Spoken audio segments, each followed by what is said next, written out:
Welcome back. As we had planned today, I'm going to revise two grammatical concepts with you. One, reported speech, and the second one you all said was how to score well in editing. मतलब उसको हम कैसे crack कर सकते हैं।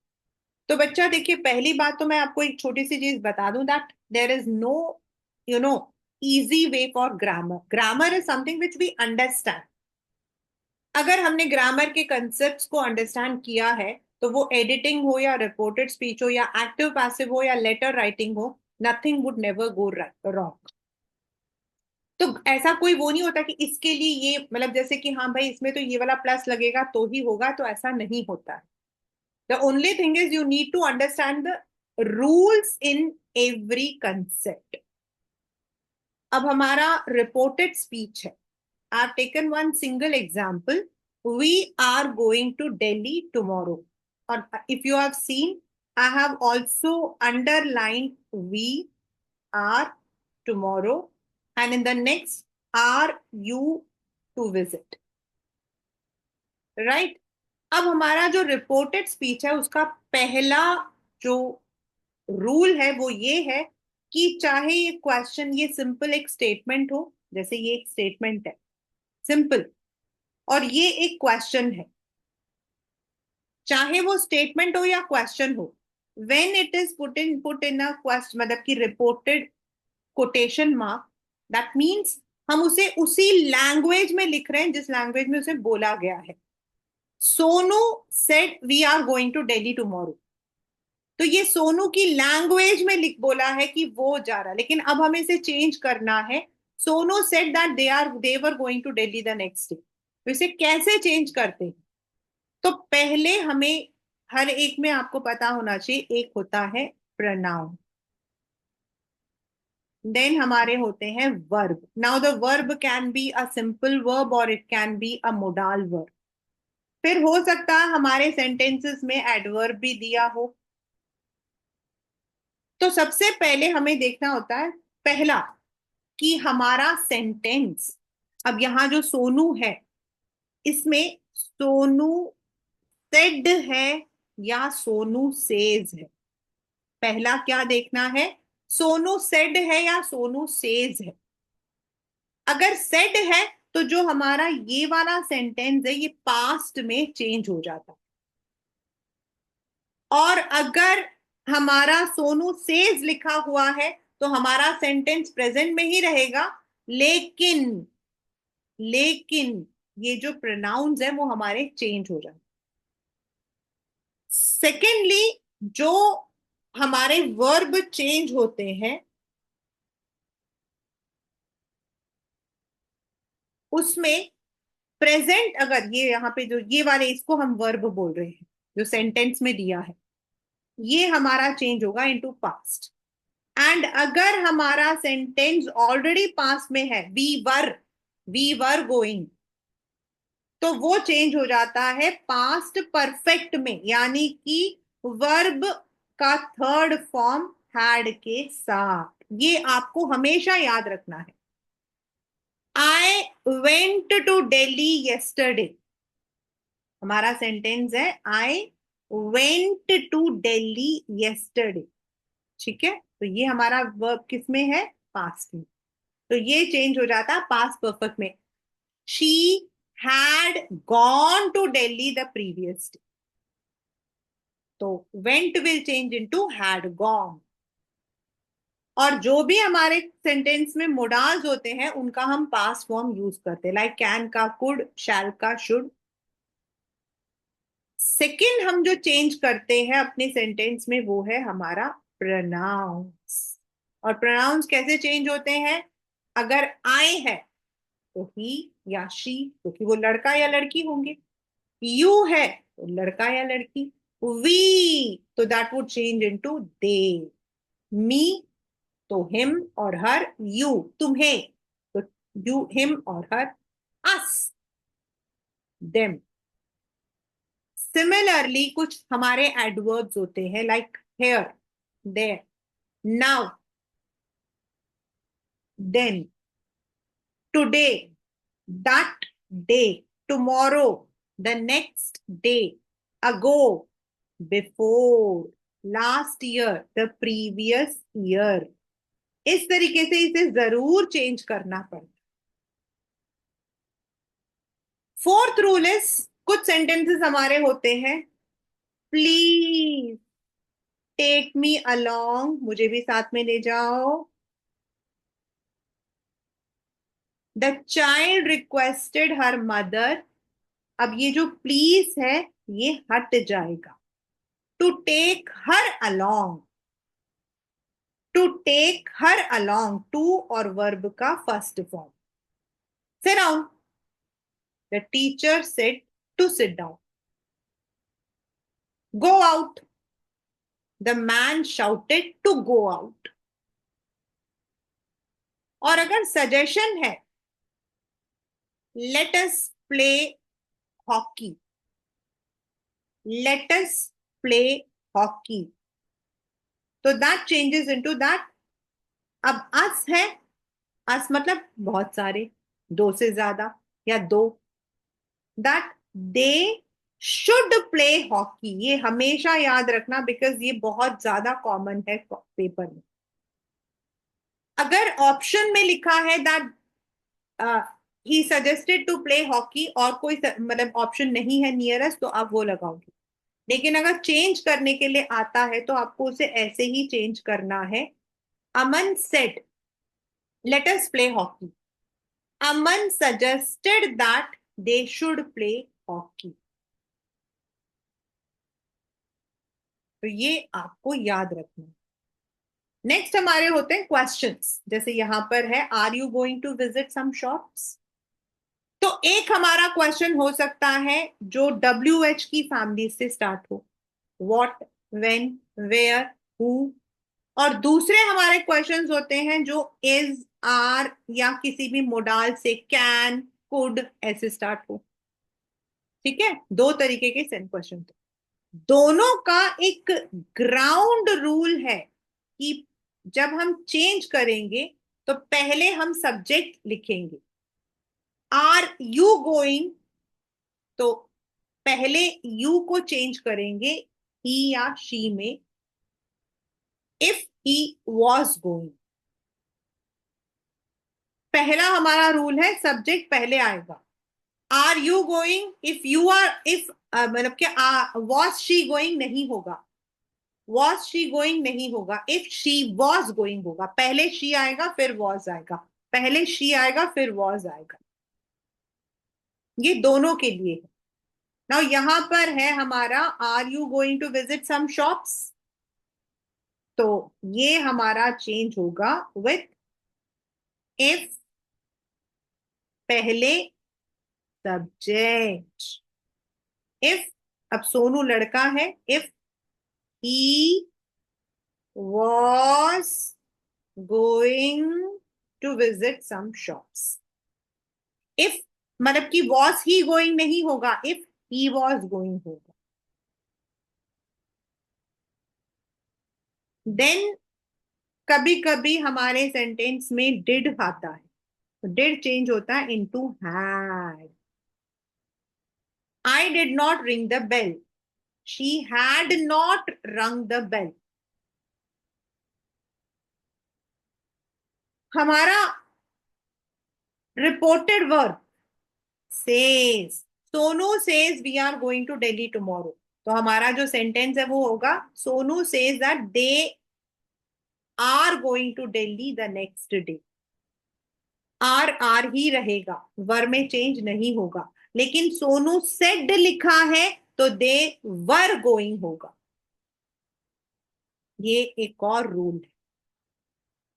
Next is, जो भी आपके यूनिवर्सल ट्रुथ होते हैं, honesty is the best policy, the sun revolves, sorry, the earth revolves around the sun, ऐसे कुछ भी, उसमें आपका चाहे सेंटेंस वर्ब आपका पास्ट हो या प्रेजेंट हो, बिल्कुल वैसे का वैसे उतार देते हैं हम, बस वो कोटेशंस हटा देते हैं। Like Buddha said human are mortal, तो इसमें हमारा ये कोटेशन हट जाएगा और ये सेंटेंस पूरा का पूरा वैसे का वैसा आएगा, Buddha said that humans are mortal. अब यहां पर देखो, सेड इज पास्ट टेंस और आर इज प्रेजेंट टेंस, लेकिन ये सेंटेंस ऐसे का ऐसा ही रहेगा। Buddha said humans were mortal नहीं आएगा, because it is a universal truth. ये एक यूनिवर्सल ट्रुथ है, तो इसमें कोई चेंज नहीं आएगा। तो this is how the rules, if you remember them, अगर आप इनको हमेशा याद रखोगे, तो then definitely you will never miss anything. You will be having 3 questions. 2 might be where you are changing yourself, जिनमें मैक्सिमम आपके जो ये सजेशन वाले जो क्वेश्चंस हैं ये आते हैं, या आपके पास्ट वाले क्वेश्चंस आते हैं जिसको आपको पास्ट परफेक्ट में चेंज करना है, या आपके इस तरीके के जो क्वेश्चन वाले क्वेश्चंस हैं, can I have some water, the women, मैं जनरल में ऐसे लिख रही हूं, द वुमेन आस्क्ड, फिर क्या आएगा, इफ, अब वुमेन है तो शी, फिर कैन को चेंज करेंगे, पहले सब्जेक्ट फिर verb, if she could have some water, if she could have some water, ask could she have some water, नहीं होगा, इफ शी कुड, पहले सब्जेक्ट फिर वर्ब। तो ये मैक्सिमम आपके क्वेश्चंस होते हैं इन द बोर्ड्स जिसमें आपको खुद चेंज करना होता है। The rest normally they give it in the option वाले में दे देते हैं। तो if you remember them, you will never, never and never miss out the reported speech. So this is the ground rule for changing direct into indirect. The second concept which I'm taking is editing. Before taking editing, I'll ask you all to read this, what I have written. Editing is not tricky, but understanding the concept. ये आपके दिमाग में हमेशा होना चाहिए, because most of the time the students feel oh my God, editing editing तो बहुत ही मुश्किल होता है। दूसरा, जो सबसे बड़ी गलती जो हर बच्चा करता है, जो मैंने देखा है बच्चों को चेकिंग, मतलब कि what they do is when they get this question, तो अब हमारा अभी जो हमारा फिलहाल का है, we are having a single sentence, but अगर हमारा ऐसा आता है तो बच्चे क्या करेंगे, when he notice that a student, तो वो यहाँ पे लगाएंगे, ही को शी कर दो, नोट मतलब कि दैट को दिस कर दो, ए को, this is wrong, this is wrong. तो what is the right way, आपके पास जो भी एडिटिंग के लिए मटेरियल आया है, whether it is a single sentence जैसे आजकल हमारे पेपर में आ रहा है, या it is a big passage जैसे कम्युनिकेटिव इंग्लिश में आता है, चाहे वो सिंगल सेंटेंस हो या फिर आपका पैसेज हो, और सिंगल सेंटेंस नहीं, कई बार वो 2 सेंटेंसेस में देते हैं, रीड इट ट्वाइस। और रीड अलाउड मतलब ये नहीं कि वहां पर आप एग्जामिनेशन हॉल में चिल्ला रहे हो, it means if I have to read it I will read, मतलब कि मैं अपने मन में ऐसे पढ़ूंगी। एक तो होता ना, ये तो मैंने पढ़ लिया, लेकिन अगर मैं पढ़ रही हूँ, teacher was teaching an important lesson on the class, तो मैं बोल के पढ़ रही हूँ, तो बोल के पढ़ना है। तो अलाउड का मतलब कभी आप लोग चिल्लाना शुरू कर दो क्लास के अंदर, तो वो नहीं, मीन्स आपको बोल के पढ़ना है, मन ही मन में। लेकिन एक होता है ना, मैं ऐसे पढ़ रही हूँ, मैंने देखा है तो मैंने लिखा हुआ रीड अलाउड, और दूसरा है यानी कि मैंने उसको बोला, तो बोल के देखो, उससे आपका सबसे पहला प्रॉब्लम सॉल्व होगा कि 50% जो उसमें गलती होगी वो आपको दिख जाएगा, श्योर एंड शॉर्ट है। इतनी इंग्लिश तो आप लोग सभी पढ़ते हो इन द पब्लिक स्कूल्स। फिर हम लोग आते हैं टू द कॉमन एरर्स, किन में एरर्स हो सकता है। तो सब्जेक्ट टू वर्ब में जो अब आपका जो सिलेबस है, आपने देखा होगा नीचे मैंने लिखा गो विथ सिलेबस, मतलब जो हमारे सिलेबस होते हैं ना, सिलेबस में आपके हैं modals, subject to verb agreement, reported speech, determiners and articles. तो इसी से रिलेट करके ही आपका एडिटिंग आएगा, मेरा कहने का मतलब है। whatever there is, the grammar syllabus is there, the editing is part of your grammar only। तो ग्रामर एडिटिंग कोई अलग से कहीं से उठ के नहीं आने वाला एलियन की तरह। It will be based on the syllabus you have done, subject to verb, modal, article, ये हमने किया है। तो उन्हीं में से गलतियां होंगी भाई। वो या तो सब्जेक्ट टू वर्ब को डायरेक्टली आपको सेंटेंस में दे सकते हैं, या एज एन एडिटिंग दे सकते हैं। मोडाल को fill in the blanks with modals दे सकते हैं, या फिर एज एडिटिंग दे सकते हैं। तो यही जो कंसेप्ट हमारे सिलेबस में है वही आएगा। देन अब आता है subject to verb. Subject to verb में क्या होना चाहिए? अब अन्वेषा है तो इज आएगा, अन्वेषा एंड हर मदर है तो आर आएगा, प्रेजेंट है तो गोज आएगा, अन्वेषा गोज आएगा, अन्वेषा स्लीव्स आएगा, और अगर पास्ट है तो स्लेप्ट आएगा। तो वो आपको देखना है कि आपका जो सेंटेंस है वो प्रेजेंट है या पास्ट है, और उसके अकॉर्डिंग सब्जेक्ट और वर्ब दोनों मैच कर रहे हैं। फिर मोडाल, कैन किसको बोलते हैं हम? कर सकते हैं, कर सकते थे, कुड, विल करेंगे, शैल करना चाहिए। तो सेंटेंस जो दे रहा है उसके अकॉर्डिंग मोडाल राइट है। समझिए उसको हिंदी में। कहीं ए, एन और द गलत तरीके से तो नहीं लगा हुआ है। बेसिकली ए लगता है सिंगुलर के साथ, कॉन्सोनेंट वर्ब के साथ, एंड एन लगता है वॉवल साउंड के वर्ड के साथ, और द लगता है either it can be singular, plural, superlative degree. She is the most intelligent girl, the most, a most नहीं होगा, तो ऐसा तो नहीं लिखा है। It is more the enough, more than enough, क्या it is written right? Then some of the conjunctions, अभी मैं नीचे बता रही हूं, एंड प्रीपोजिशंस। तो एक बेसिक जो आता है एडिटिंग में, इन। अब हम इन कब यूज करते हैं, ये हमारे दिमाग में होना चाहिए। इन हम यूज करते हैं for a larger space. I live at Dilshad garden in Delhi. Dilshad garden मेरा एग्जैक्ट प्लेस है, और दिल्ली जो है it is the largest city. I live in Delhi. Country, I live in India.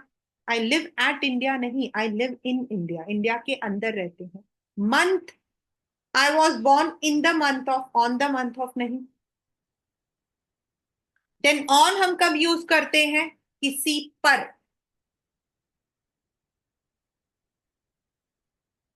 I watched on the internet, at the internet नहीं, in the internet नहीं, I watch this movie on internet. Day, I was born on 2nd December। Date, I was born on Monday, I was born on 2nd December। On. At, specific, she threw the ball at the specific place। I met her at the cafe। Time, at 2 p.m, midnight। तो क्या ये इन, on, eight सही तरीके से लगा है? Maximum इन्हीं में मतलब कि आता है। देन अमंग, दो से ज्यादा। My teacher distributed the paper among the students. लेकिन अगर दो ही जने हैं तो my teacher distributed the paper between two of us. तो इज इट राइटली रिटन, ये भी बहुत कॉमन आता है। ये सारे कॉमन मिस्टेक्स हैं जो आपको एडिटिंग में दिखाई दे सकते हैं। Last not the least, conjunctions. हमारे वैसे तो जो कंजंक्शंस हैं जिनको हम यूज करते हैं, जो आपके एडिटिंग में आते हैं, वो है फैन बॉयज।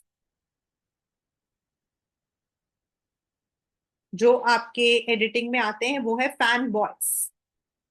फैन मतलब F stands for and, neither nor, but, और, yet and so. इनमें मिस्टेक्स हो सकती हैं। एंड हम यूज करते हैं जब हमें किसी चीज को ज्वाइन करना है, ये और वो। बट हम यूज करते हैं कंट्रास्ट में, और हम यूज करते हैं चॉइस में। और एंड और के बीच वाला जो क्वेश्चन है काफी बार आता है, शी और हर मदर, तो शी एंड हर मदर। तो ये आपके जो है सबसे कॉमन मिस्टेक्स होते हैं which you can find in any error, any editing. तो if you are already converse, आपको ये सारी चीजें अच्छे से आती हैं, तो आप कभी गलत हो ही नहीं सकते। For example, I am telling you this example, this is actually a passage based, though you don't have the passage now. अब देखो, अब हमें कैसे पढ़ना है, मैं आपको बता रही हूँ, मुझे करना, मैं मतलब एक बच्ची हूँ जिसको कुछ नहीं आता। तो अब मैं क्या कर रही हूँ, a teacher was teaching an important lesson on the class. अब मैंने क्या किया, अ टीचर की जगह मैं द टीचर लगा देती हूँ, गलत हो जाएगा। एन इम्पॉर्टेंट की जगह मैं अ इम्पॉर्टेंट लगा देती हूँ, गलत हो जाएगा। तो पहले मुझे इसको थोड़ा अलाउड पढ़ना है, teacher was teaching an important lesson on the class, और इमीडिएटली मेरे दिमाग में आता है कि भाई ऑन द क्लास थोड़ी होता है, हमें तो मैम ने बताया था कि क्लास के अंदर होता है, तो क्लास में तो हमारा इन लगना चाहिए। when he noticed that a student, when he noticed, ये तो मैडम ने, ये तो यहाँ पे पास्ट टेंस चल रहा है, यहाँ तो ये पास्ट टेंस चल रहा है, तो नोटिस कैसे हो सकता है, it should be noticed that a student sitting on the back. अब ऑन द बैक तो नहीं होता, एट द बैक होता, पीछे जो बैठा था, of the classroom has fallen. Again हमें पता है कि ये जो सेंटेंस है ये हमारा पास्ट टेंस में है, तो हैज नहीं होगा, हैड होगा। अब इसको लगा के देखो जो हमने ठीक किया है। A teacher was teaching an important lesson in the class when he noticed that a student sitting at the back of the classroom had fallen asleep during his lecture. बिल्कुल ठीक है। तो you have to first of all understand the tense, the tense में देखो, जहां पे यहाँ has लिखा है जबकि वो was टीचिंग है, तो that means it is past tense. तो ये देखो, फिर कंजंक्शन देखो, ऑन। तो सिमिलर मिस्टेक्स आपके पेपर में होते।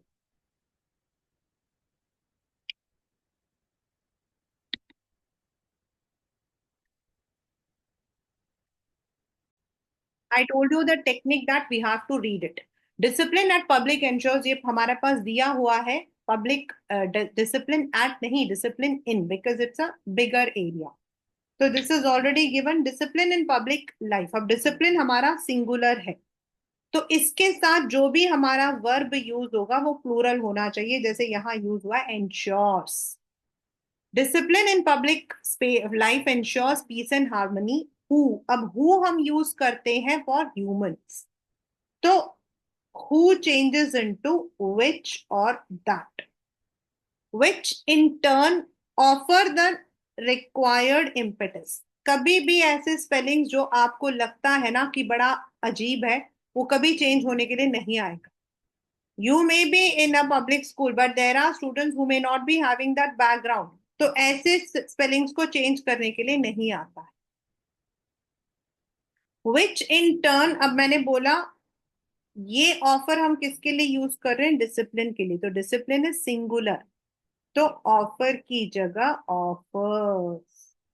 विच in turn offers a required impetus from the, from तो होता वहां से, तो फॉर द नेशंस प्रोग्रेस। तो इसीलिए आपको इसे इस तरीके से मतलब कि सॉल्व करना चाहिए, even though this is a long one.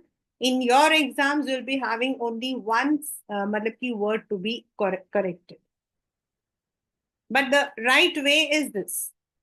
Now let us move towards the second with the same technique. यही टेक्निक हमारा रहेगा. Let us see how can we solve it.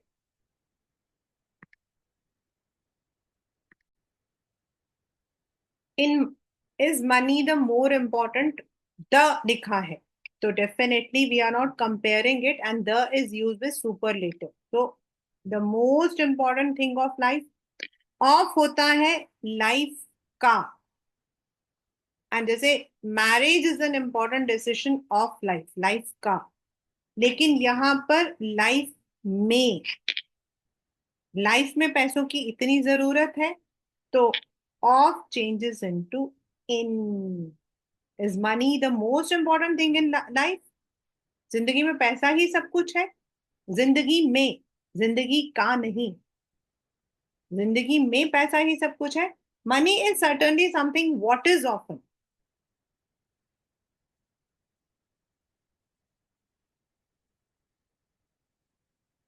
Which is often discussed in today's world. Hardly the day goes, hardly the day goes, hardly a day goes without.